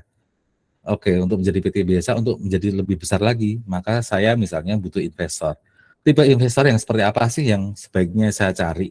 Apakah cukup punya modal doang, ataukah dia juga memiliki jaringan ke atas, misalnya dari sisi vendor dan lain sebagainya, atau dia juga lebih baik memiliki jaringan ke bawah juga, misalnya jaringan distribusi, ya, jaringan retail, ya, atau yang sebagainya. Nah, fase-fase ini yang harusnya kemudian para pengusaha ini mulai cari-cari nih SDM-SDM ini. Hmm. Hmm. Nah, ini tadi untuk tujuan investasi, maka yang paling baik adalah PT Perorangan ini dulu, tahap-tahap awal. Jangan bikin PT biasa dulu ya. Kemudian untuk tujuan konsumsi kita sehari-hari, diri kita dan keluarga kita, alangkah lebih baiknya kita bikin CV ya, CV agar pajaknya murah ya. Intinya sebelum omsetnya tembus 4,8 miliar per tahun, ini CV masih mengadopsi yaitu omset dikalikan 0,5% ya. Ini jauh sangat murah. Mentok-mentoknya kalau misalnya bisnis kita hampir omsetnya 4,8 miliar, kalau 4,8 dikalikan 0,5% ya, itu maksimal pajak kita hanya 24 juta loh, pajak badan kita ya. Sangat murah ya. Nah, ketika kesempatan murah ini ya, ketika kita di PT Perorangan itu juga boleh 0,5% kalikan omset, CV juga 0,5% kalikan omset ini selama 4 tahun. Harapannya apa? Dalam waktu 4 tahun itu ya, kita mulai belajar organisasi, kita mulai belajar memimpin, kita mulai belajar cari SDM yang bagus, akuntan, kemudian konsultan pajak, agar setelah usia PT Perorangan dan CV ini secara pembukuan benar-benar saklek ya, benar-benar nanti rigid oleh kantor pajak. Kalau kita sudah diberikan waktu 4 tahun dengan membayar pajak murah ini, tetap saja kita tidak bisa berkembang secara organisasi, maka nanti ya, setelah PT ini menggunakan atau menghitung pajaknya menggunakan laba bersih, baru kita nanti keteteran ya. Harapannya selama pajak masih murah, yuk kita bangun organisasi kita bangun kelengkapannya, admin, accounting, orang pajak, dan juga kita mulai cari-cari ini. Tim inti ini penting untuk kita bertumbuh dan berkembang ya dengan tadi mitigasi aman dan untung ke depannya. Nah, karena CV ini murah ya, pajaknya murah, omset dikalikan 0,5%, secara laba juga si CV ini kalau kita mengambil keuntungan dari CV namanya prive. Prive ini kalau masuk ke kita secara pemilik itu menjadi bukan objek pajak, jadi keuntungan CV ini nggak perlu dipajaki lagi ketika masuk kepada para pemilik. Beda cerita dengan yang namanya PT. PT itu ada dividen, dividen itu PPh final sebesar 10%. Jadi kalau kita hendak menikmati dividen, maka pajaknya 10%. Bayangkan dengan CV, CV ini ketika masuk kepada kita pribadi, ini nggak perlu bayar pajak lagi. Ya, ini hebatnya CV ya. Ini keuntungan daripada memiliki CV. Maka CV ini cocok ya, cocok untuk kita sebagai tujuan konsumsi kita sehari-hari, kita dan keluarga. Kemudian kita pilih juga, kalau kita bikin CV, usaha apa yang cocok? Ya, cocok misalnya ketika kita bikin supermarket atau kita bikin Indomaret, itu paling benar bikin Indomaret sama Alfamart paling benar ya bikin bentuknya CV, ya paling benar lah CV. Kalau misalnya SPBU itu masih boleh menggunakan bentuknya CV, paling benar bisnis SPBU itu ya, bisnis pom bensin itu, paling benar ya CV. Kenapa? Karena pajaknya final, pajak SPBU itu final, dan kemudian labanya itu bisa dinikmati secara maksimal tanpa kena pajak lagi. Ya, kalau setahu saya sekarang SPBU udah nggak bisa dalam bentuk CV ya. Si SPBU ini kalau dia berdiri harusnya bentuknya sudah badan atau PT.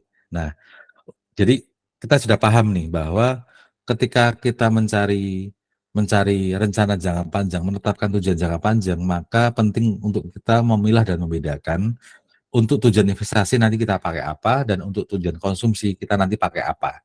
Nah, itu di tahap awal, di fase pendek. Kemudian di fase menengah ya, fase menengah kita mulai nih, kita berpikir 3 sampai 5 tahun berikutnya setelah 4 tahun awal tadi ya. Setelah 2 tahun di orang pribadi, ditambah PT Perorangan dan CV tadi 4 tahun, 6 tahun. Nah, ini mulai tahun ke-7 sampai tahun ke-12 kita masuk ke fase menengah, yaitu hendaknya kalau bisa kita udah punya PT biasa ini. Ya karena apa? Di PT biasa ini omsetnya karena tadi usaha mikro kecil menengah ya, kita garis bawah yang menengah. Menengah ini batasnya 50 miliar. Kalau omset sudah di atas 50 miliar, ada kewajiban dari negara, yaitu namanya kewajiban untuk diaudit. Ya, pajak pun juga sama. Setelah omset tembus 50 miliar, kantor pajak mewajibkan si wajib pajak ini, ya, si pengusaha ini untuk diaudit ya perusahaannya sebagai lampiran dalam hal SPT nanti tahunannya. Nah, tujuan investasi berikutnya yaitu di fase menengah ini yaitu PT biasa ini dia akan memiliki tujuan apa? Yaitu perlindungan hukum perdata. Yang kedua adalah perlindungan hukum pidana. Ya, jadi kita bicara hukum pidana di sini hukum pidana pajak ya, garis bawahnya ini hukum pidana pajak. Di PT biasa ini baru kita bisa mengumpulkan modal, karena apa? PT biasa ini bentuknya adalah bentuk badannya badan hukum, bukan badan usaha. PT ini ya, karena dia kumpulan modal, ya beda cerita dengan CV. CV itu kumpulan orang, kalau PT biasa ini kumpulan modal, maka modalnya bisa unlimited. Teman-teman bisa menggalang modal ini dari rekanan teman-teman semua ya, di fase menengah ini. Kemudian juga sama untuk kebutuhan tax planning, maka sebaiknya juga dalam akte itu kita juga udah ternak KLU juga ya. Kemudian di fase itu kita baru menerapkan aplikasi tim eksternalnya tadi. Di awal tadi kita di sini di tahapan ketiga tadi kita mencari peluang atau potensi investor, siapa yang cocok nanti jadi direksi, siapa yang cocok jadi komisaris. Nah, di fase menengah ini baru kita aplikasikan tim eksternal kita tadi ya. Tim internal tadi, kalau internal tadi ada akuntan, lawyer, dan konsultan pajak ya. Kalau untuk tim eksternal itu nanti ada direksi dan komisaris. Mulai kita terapkan di situ. Mulai juga kita terapkan aturan main yang ada di akte ya. Ada RUPS, ada laba ditahan, kemudian bagaimana kita berjalan untuk menerapkan hedging. Hedging itu perlindungan aset lancar ya. Nanti di webinar tanggal 17 Juni akan kita bahas apa itu pentingnya hedging, kita memiliki hedging itu untuk apa sih. Nah, kemudian mulai di fase menengah ini kita juga harus mulai memikirkan adanya internal audit. Nah, di fase menengah, CV juga tetap kita lanjutkan. Tujuannya untuk apa? Untuk maksimalisasi laba tadi yang kita gunakan untuk konsumsi diri dan keluarga.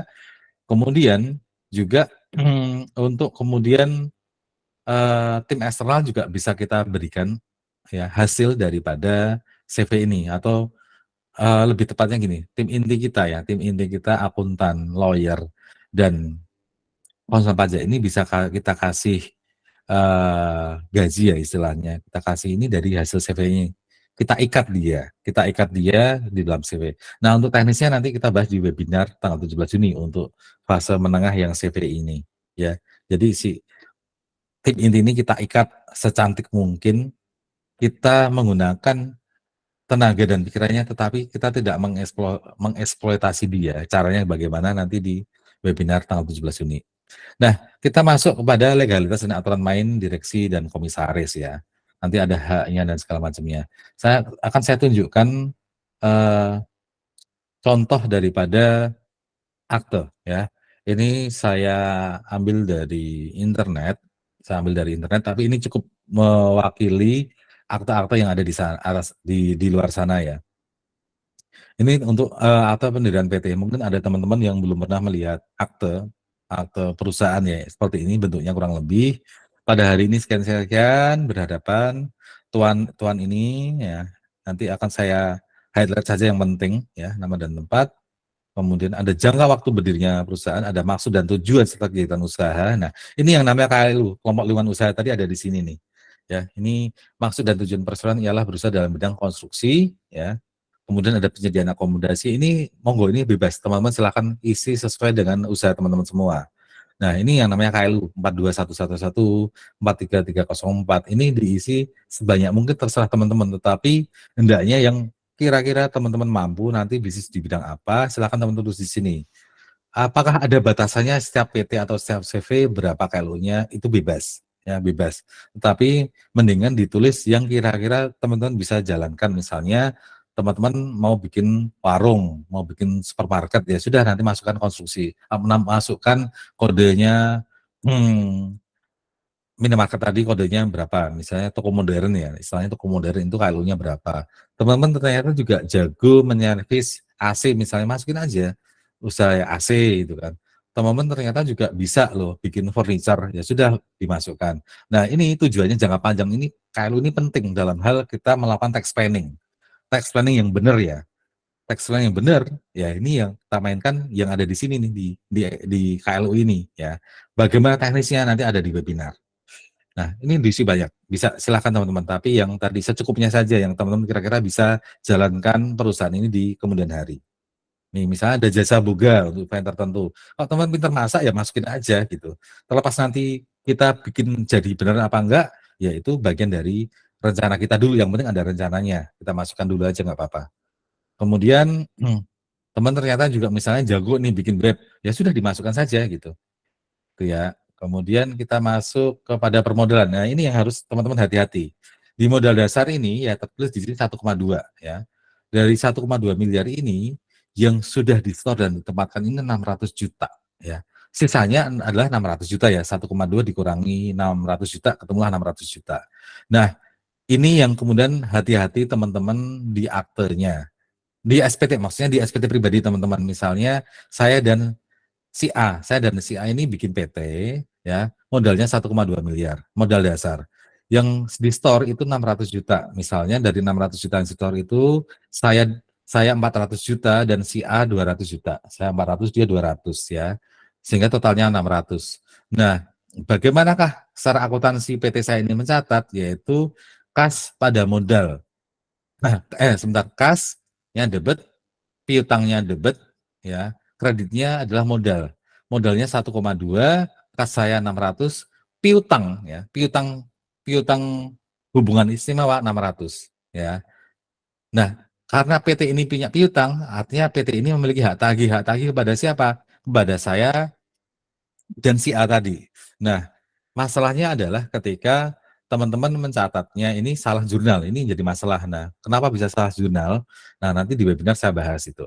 Nah, kembali ke sini, ketika saya tadi modelnya 400 juta, si A 200 juta ya, yang sudah di store tadi.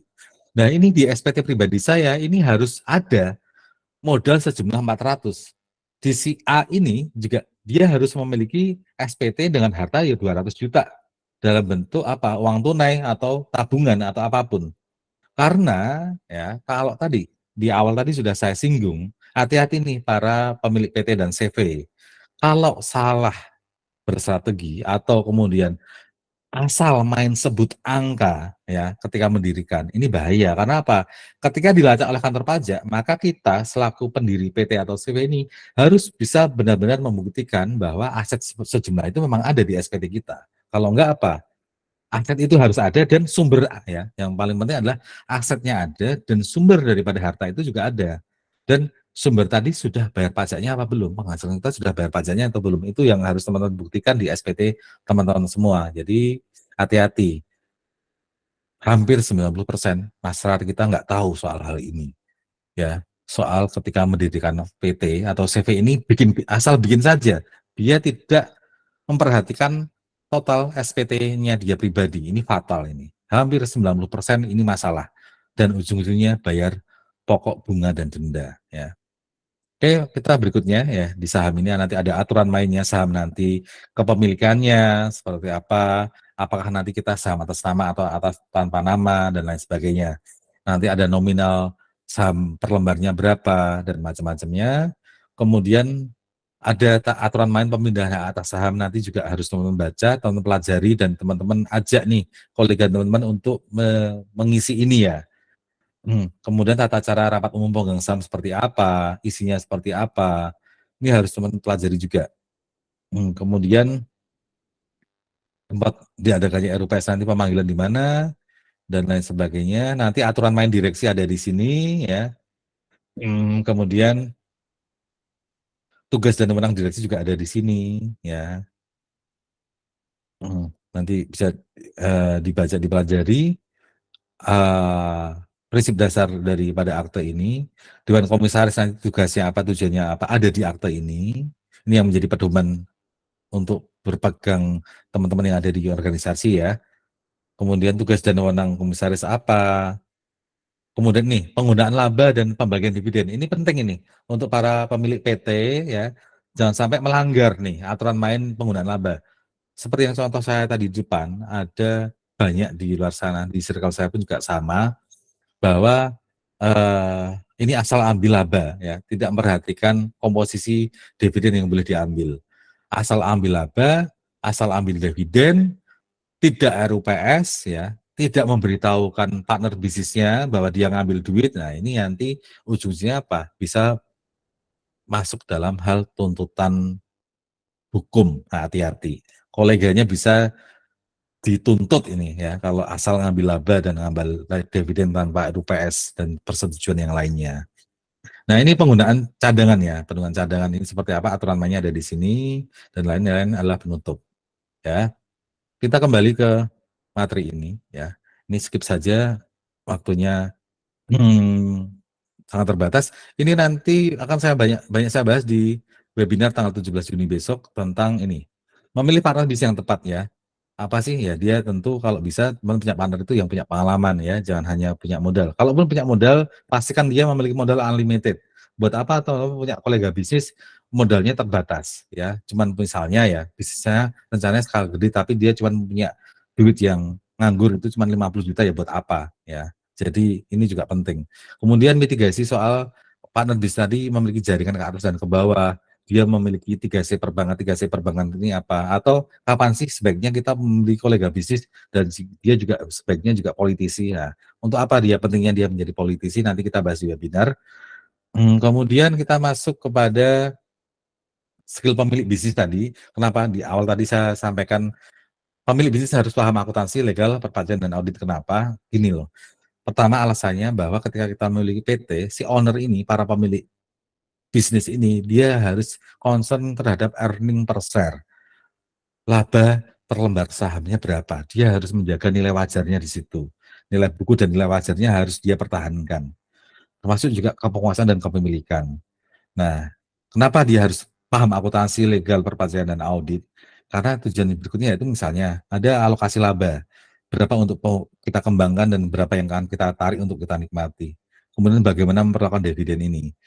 Termasuk juga cara saya bisa nggak sih dividen bebas pajak? Oh bisa. Nah aturannya caranya nanti ada di webinar nanti ya tanggal 17 Juni. Bagaimana nanti melakukan reinvestment? Bagaimana nanti melakukan revaluasi aset dan hedging?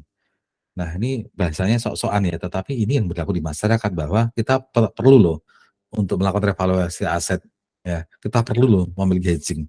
Nah bayangkan jika dia tuntutan para pemilik bisnis ini harus menjaga earning per share, nilai buku nilai wajarnya perusahaan tersebut, harus bisa mengalokasikan laba, men-treatment dividen, melakukan reinvestment ke bidangnya apa, atau membeli perusahaan yang lain yang seperti apa, berapakah nilai bukunya, berapakah nilai pasarnya, bagaimana melakukan revaluasi aset. Bayangkan jika seorang pemilik bisnis tidak paham akuntansi, legal, dan pajak, audit, dia harus menjalankan visi organisasi seperti ini. Mustahil teman-teman. Ya, mustahil kalau si pemilik bisnis ini ketika dia masa bodoh dengan akuntansi, legal, perpajakan, dan audit. Selanjutnya saya akan masuk kepada analisa laporan keuangan, nanti ini cepat saja. Nah, ini berkaitan dengan skill tadi ya, 4 skill ini yang harus dimiliki karena bagaimanapun pemilik bisnis dia harus bisa nih baca laporan keuangan, dia harus bisa analisa. Contoh di sini adalah analisa yang sedikit saja dulu yaitu tentang likuiditas keuangan perusahaan ya. Rasionya seperti apa kalau bicara likuiditas. Nanti ada ini contoh bentuk neracanya. Bagaimana sih menilai current ratio? Bagaimana sih menilai quick ratio? Bagaimana sih menilai net working capital dan lain sebagainya. Nanti dibahas di webinar tanggal 17 Juni besok. Ini penting, ini kemampuan yang harus dimiliki oleh pemilik bisnis ya. Kembali lagi ini adalah bicara akuntansi ya. Kemudian kita bicara tentang perencanaan pajak untuk orang pribadi dan badan ya. Nanti di webinar kita akan bahas lebih kompleks, lebih detail. Tapi penekannya adalah begini bahwa seringkali para pemilik bisnis ini melihat laba rugi itu bukan mekanis, tidak logis ya. Mereka melihatnya bahwa laba rugi itu sesuatu yang goib, sesuatu yang tahayul, sehingga mereka melihat perspektif goib dan takhayul ini ujung-ujungnya apa? Ngemelang pajak. Padahal ya namanya pajak itu konsekuensi logis dan mekanis.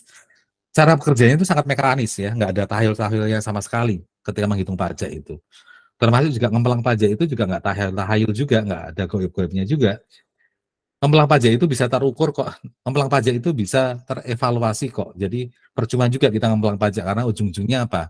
Kita tidak bisa menghilangkan barang bukti. Karena apa? Lah barang buktinya aja nggak ada, bagaimana kita menghilangkan gitu kan. Nah, seringkali orang ngemplang pajak itu juga nggak mikir ya, ngemplang pajak caranya apa? Nggak ada barang bukti yang kemudian direstorasi dan lain sebagainya ya. Nah, ini nanti kita bahas lebih kompleks di webinar tanggal 17 Juni. Nah, kita masuk kepada laporan keuangan komersil dan laporan keuangan fiskal. Nah, ini penting. Kembali lagi, laporan komersil itu adalah laporan manajemen, ya, laporan versi manajemen. Laporan keuangan fiskal itu adalah laporan keuangan berdasarkan pajak. Kenapa sih seolah-olah kok rumit ya jadi pengusaha ya? Mbok, wis lah saya kapok jadi pengusaha. Mungkin kira-kira ada yang berpendapat begitu ya, monggo silahkan. Tetapi saya menyatakan dan saya bicara apa yang saya alami di masyarakat ya. Jadi gini, kadang kita tahu atau kita mungkin mendengar, satu istilah begini, tahu nggak, itu loh perusahaannya itu curang, loh perusahaan mana loh perusahaan si A, loh kenapa bisa curang? Itu loh mosok punya laporannya ada 2, satunya untuk manajemen, satunya untuk pajak, itu kan curang. Nah, ini adalah bentuk statement orang yang nggak ngerti akuntansi dan nggak ngerti pajak, ya. Kenapa? Karena secara fakta, secara realitas, dan secara nyata-nyata, ya pasti beda antara laporan keuangan untuk tujuan komersil dan untuk tujuan pajak, itu jelas beda. Contohnya apa? Misalnya contohnya ini, yang nomor 1, pendapatan atau penghasilan, versi akuntansi berapa pendapatannya, versi pajak bisa berapa. Nanti kita buktikan setelah ini ya. Nanti ada juga perbedaan beban atau biaya. Nanti juga bisa terjadi nih, versi akuntansi berapa, biayanya, versi pajak berapa. Kemudian yang ketiga, ada perbedaan metode perhitungan persediaan. Versi akuntansi berapa, versi pajak berapa. Ada lagi perbedaan metode penyusutan, versi akuntansi berapa atau versi manajemen berapa, versi pajak berapa. Ya, contoh ini saya buatkan contoh sederhana saja. Misalnya, ini tadi saya bagi ada versi komersial dan ada versi fiskal. Sebentar.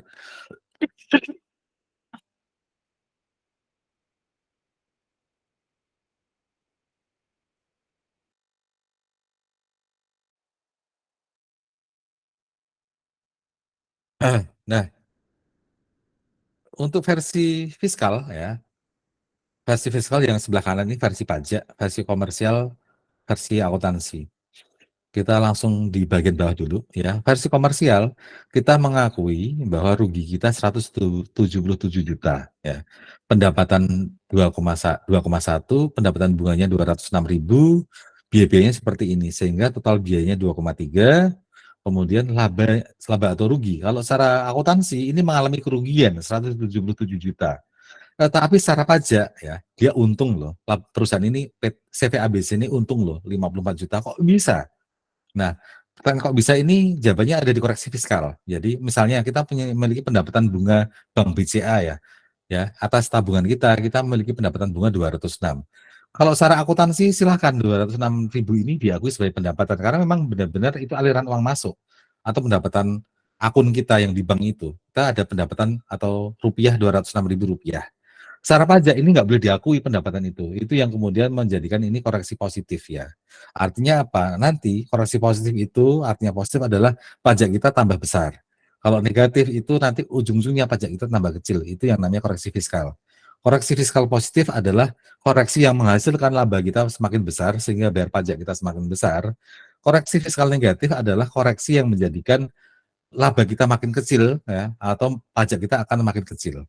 Nah, secara ini namanya ekualisasi ya. Ini namanya ekualisasi komersil dan fiskal. Nah, misalnya nih, biaya teknologi pihak ketiga, secara akuntansi mengakuinya 30 juta. Kok bisa ini ada koreksi fiskal? Misalnya ternyata membayarnya ini nggak ada bukti-buktinya, hanya asal bayar saja ya misalnya. Ini nggak ada bukti pendukungnya. Atau misalnya karena ini CV ya, gaji si pemilik CV ini dimasukkan ke sini, ya. Maka di CV itu ada aturan main untuk fiskal itu gajinya pemilik CV itu nggak boleh dibiayakan, sehingga apa dikoreksi 15,3. Sehingga dari 30 juta ini yang secara akuntansi pajaknya hanya mengakui 15 juta. Kemudian teknik outsource ini juga ternyata ini membayar sifatnya ini misalnya ke pemilik CV, maka ini juga langsung dikoreksi, misalnya begitu ya. Biaya riset dan pengembangan ternyata 200 jutanya ya, ternyata ini nggak ada bukti-buktinya atau lain sebagainya lah, banyak aspek ya. Sehingga yang hanya boleh diakui kalau akuntansi 1,4, kalau secara pajak hanya 1,2. Nah, misalnya biaya bunga ini adalah biaya yang memang karakternya tidak boleh dibiayakan ya, tidak boleh dibiayakan. Akuntansi monggo silakan mengakui biaya itu, tapi secara pajak ini nggak boleh dibiayakan karena ini ada kaitannya dengan pendapatan bunga BCA tadi ya. Ya dia saling mengkoreksi, ini nggak boleh diakui. Kemudian biaya depresiasi menurut akuntansi 12,9 juta. Kalau menurut versinya pajak kan tadi ada perbedaan pengakuan metode ya, maka menurut pajak hanya 10,9 juta. Kemudian biaya internet sama-sama diakui, boleh diakui semuanya sama-sama sama. Kemudian kalau secara akuntansi denda pajak itu dia masukkan ke dalam laporan laba rugi. Ya, kalau secara pajak itu nggak boleh karena apa? Denda pajak karena itu adalah konsekuensi ketika dia tidak taat, maka akan ada denda. Nah, denda itu nggak boleh dibiayakan, tidak boleh kemudian dia menjadi pengurang daripada pendapatan sehingga sangat lumrah ya, Pak ya. Sangat lumrah terjadi.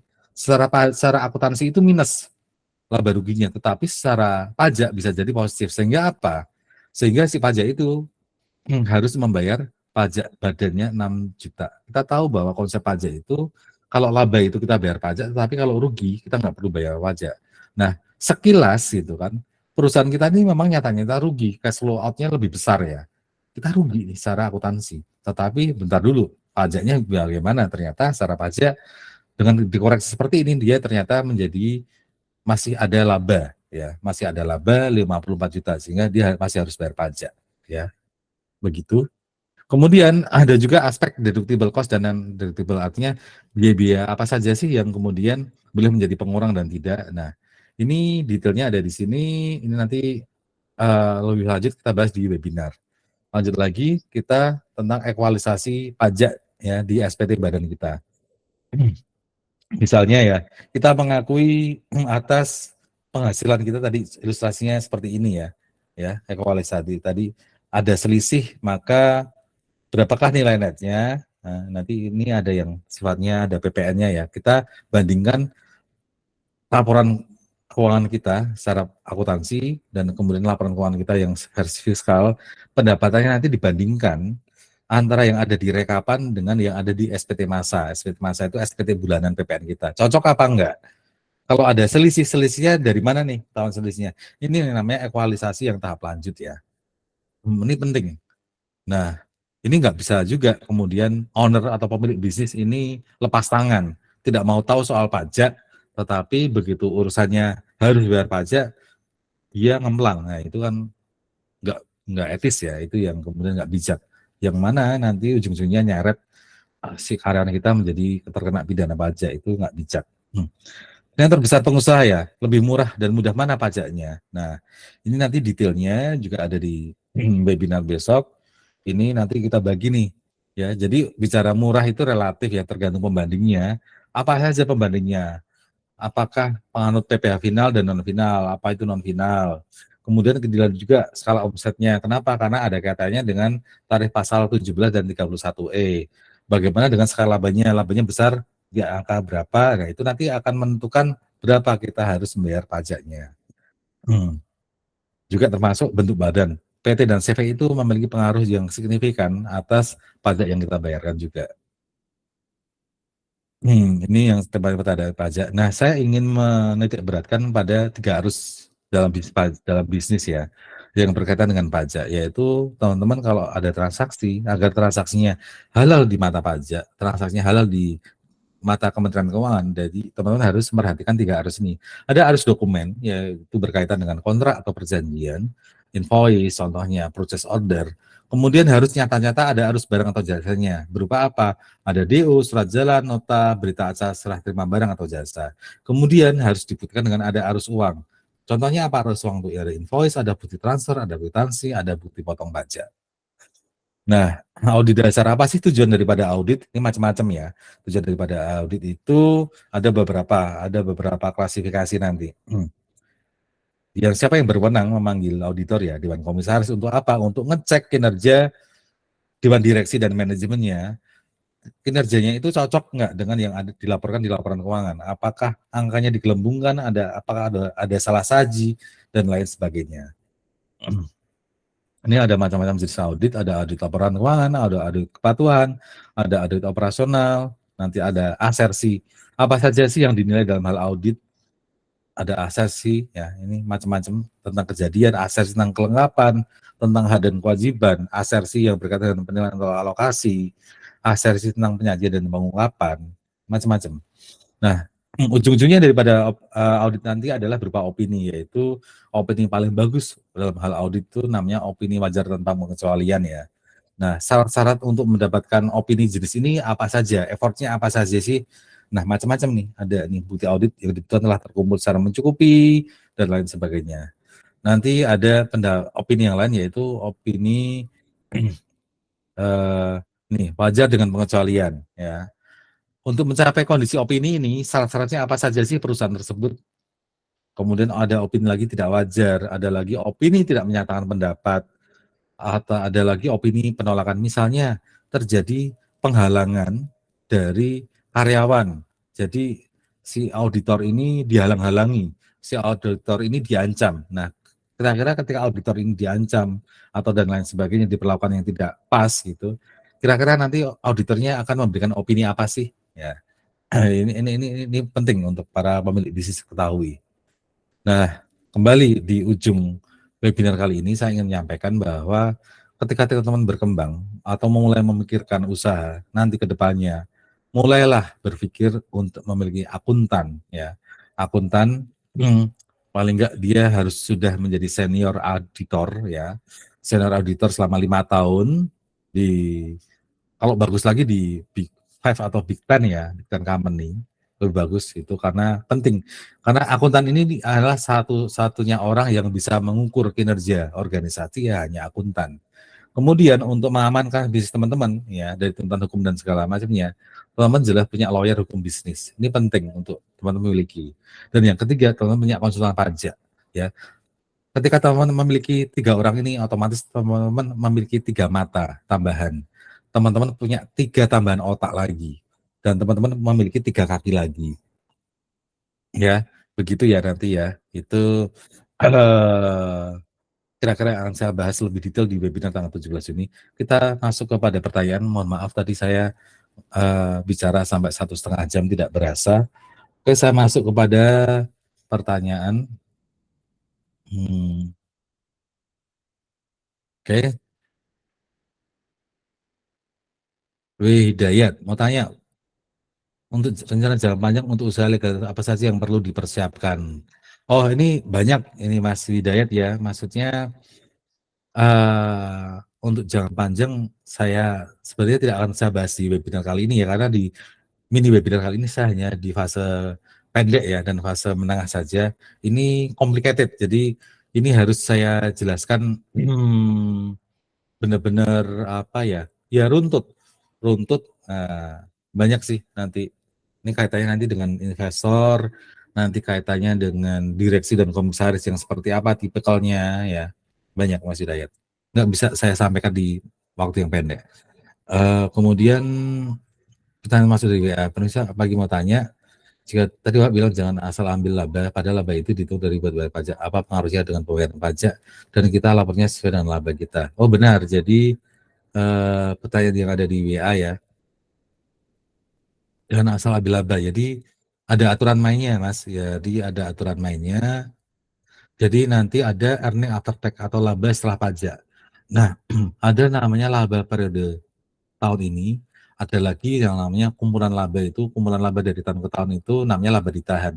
Jadi laba periode ini ditambah dengan laba ditahan atau laba periode berikutnya, itu yang nanti digunakan untuk menghitung dan mengukur berapakah baiknya laba yang kita ambil ya.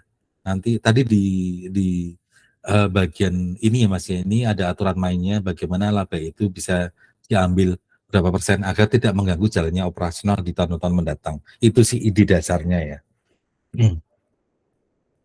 Nanya untuk rencana jangka panjang tadi udah, kemudian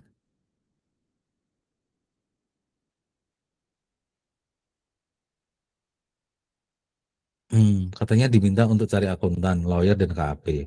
Kalau KAP sudah ada, tapi CV ini nggak mau mencari akuntan dan lawyer, terus terjadi permasalahan CV ini bingung lawyer dan akuntan apa, Mas harus ada lawyer. Jadi tadi bicara masalah idealnya ya, idealnya memang memiliki akuntan dan lawyer ya, akuntan dan lawyer dan konsultan pajak ini memiliki agendanya sendiri-sendiri, memiliki tujuan kerja sendiri-sendiri. Nah, tadi yang saya kaitkan adalah bagaimana bisnis itu selain dia untung dan dia juga aman. Buat apa untung kalau tidak aman? Buat apa aman tapi kalau tidak untung ya. Ya, ketiga orang ini yang kemudian akan membantu kita dalam hal pertama mengawasi kita berjalan, dan yang kedua dia bertanggung jawab juga untuk bagaimana mereka membantu kita untuk mengembangkan usaha kita ya. Jadi bingung mencari lawyer dan akuntan, apakah harus ada lawyer tersebut? Ya ini tergantung kebutuhan ya teman-teman, tergantung kebutuhan. Kalau bisa harus ada, kembali lagi saya masukkan kepada satu konsep di awal ya. Tadi awal pertanyaan saya adalah di mindset bisnis yang ini ya, kita itu ingin seberapa kaya, kita ingin secepat apa kaya, dan kita ingin seberapa lama kaya. Nah ini yang bisa merumuskan adalah diri kita sendiri dan dibantu 3 orang ini ya. Bayangkan jika bisnis kita ini kita bergerak tidak memiliki lawyer. Tujuannya lawyer itu apa sih? Apakah ketika kita berperkara atau si lawyer ini berfungsi sebelum adanya peristiwa? Jadi kalau pengalaman saya, lawyer ini dia mitigasi agar kita tidak mendapatkan masalah. Itu tugasnya lawyer, memikirkan agar kita tidak memiliki masalah. Misalnya kita masalah atas apa? Atas piutang tidak tertagih. Gimana caranya biar piutang kita selalu bisa ditagih? Itu tugasnya lawyer mikirin. Maka nanti ada produk misalnya tadi ya, asuransi gagal bayar. Ya itu domainnya si lawyer sudah gitu. Dan lain sebagainya ya. Nah, ada teman-teman yang ingin open mic, monggo silakan. Apakah yang saya sampaikan ini cukup atau misalnya ada bagian apa yang kurang jelas? Kalau kurang jelas mungkin ya, semuanya mungkin kurang jelas karena ini sifatnya mini webinar. Untuk paling jelas nanti ada di webinar dan spiritnya adalah begini teman-teman. Mungkin teman-teman kepalanya panas ya, di waktu 1,5 jam ini saya bicara begitu banyak materi, yang mana mungkin teman-teman tidak belum mengalami ya. Tetapi ya beginilah bisnis, beginilah yang saya hadapi sehari-hari.